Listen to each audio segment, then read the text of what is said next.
पौधे नहीं, ग़िज़ा नहीं मैं, आपका इस्तकबाल है। हमारे अतराफ हर तरफ पौधे हैं। क्या होगा अगर पौधे ना हों? उस्ताद ने पूछा। तुलबा ने जवाब दिया, यहाँ कोई सब्ज घास ना होगी, ना फूल और ना दरख्त। बहुत अच्छा, उस्ताद ने कहा। दरअसल पौधे ग़िज़ा बनाते हैं। तुलबा हैरान नज़र आए। उस्ताद ने कहा, आज होमवर्क करें। कल सभी तुलबा भूखे आए। उस रात सभी तुलबा ने ग़िज़ा कहाँ से आती है इंटरनेट पर तलाश किया। दूसरी सुबह तुलबा ने अपने घर कुछ न खाया। वो भूखे स्कूल चले आए। तुलबा और वालिदैन ने सारा खाना मेज़ पर रख दिया। इसकी खुशबू बहुत अच्छी है, तुलबा ने कहा। उस्ताद ने कहा, इसे खाने से पहले आए देखते हैं ग़िज़ा पौधों से बनती है। इसके बाद उस्ताद ने हैरान करने वाली बात कही, तमाम खाना जो पौधों या दरख्तों से मिलता है उसे निकाल दे। तुलबा खाने को मेज से निकलता देखते रहे। एक भूख से उदास तालिबे इल्म ने कहा, अलबत्ता हम दूध, अंडे और गोश्त तो खा सकते हैं, इतनी जल्दी नहीं, उस्ताद ने कहा। तुलबा ने कहा, उफ।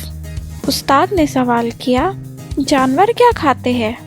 हैरान तुलबा ने कहा, हाय मेरे, जानवर तो पौधे खाते हैं। हाय नहीं, तुलबा ने कहा।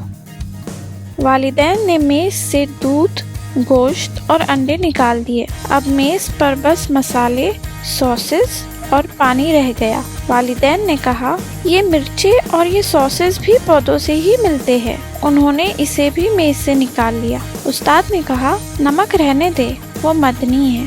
पानी भी रहने दे, हम बाद में पानी और पौधों के बारे में देखेंगे। उस्ताद ने कहा, क्या होगा अगर पौधे ना हों? तुलबा ने कहा, वाव, फिर तो ना खाना होगा और ना जानवर। उस्ताद ने पूछा, कौन चाहता है कि हम सब खाना जो पौधों से मिलता है वापस ले आएं? सभी भूखे तुलबा ने कहा, हाँ ले आएं प्लीज़।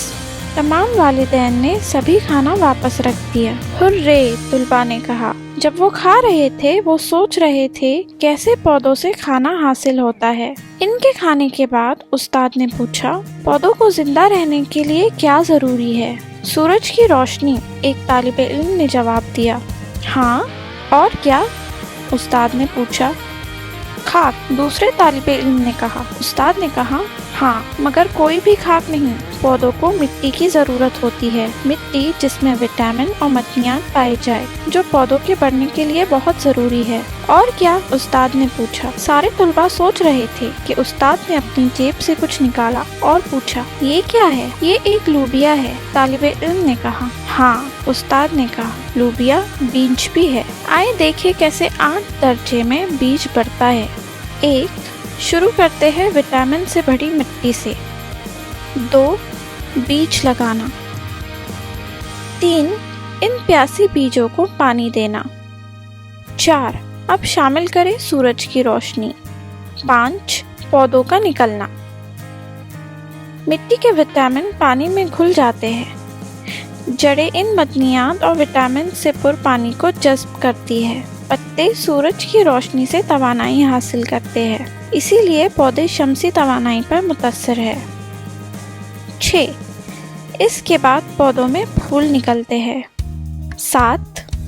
फूलों का ज़रखेज़ होना। फूलों में ज़र्रे गुल होते हैं। मक्खियाँ, तितलियाँ और परिंदे ज़र्रे गुल को फूलों के दरमियान बदलते रहते हैं। ये ज़रखेज़ फूल और बदल कर 38 बनते हैं फल और सब्ज़ी।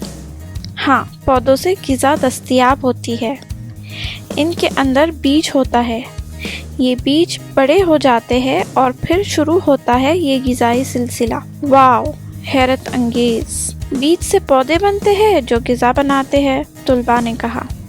याद रखिए, जानवर भी पौधे खाते हैं, एक तालिबे इल्म ने कहा। उस्ताद ने जवाब दिया, अहम बात यह है कि इंसान और जानवर दोनों पौधों से ग़िज़ा पाते हैं। उस्ताद ने निशानदही की और कहा, ये सब्ज़ लकीर जो ग़िज़ा की जाल है, ये हमारे सैयारे को पौधों और लोगों से जोड़ती है। आखिर बीजें मिट्टी और सूरज की किरणें मिलकर पौधे बनाती है, जो हमारे और जानवरों के लिए ग़िज़ा है। آسان زبان میں پودے نہیں تو انسان نہیں۔ جب ہم اپنی زمین کا خیال رکھتے ہیں، ہم اپنے پودوں کا خیال رکھتے ہیں جو ہمیں غذا دیتے ہیں۔ بہت خوب۔ زمینی زندگی کا مرکز ایک دائرہ ہے، سورج، مٹی، بیج اور پودوں کا۔ The ebook with the same name is available on Google Play. See the catalog for more Alfred books. Printed copies are also available on Amazon. Over 2 million free Alfred ebooks have been downloaded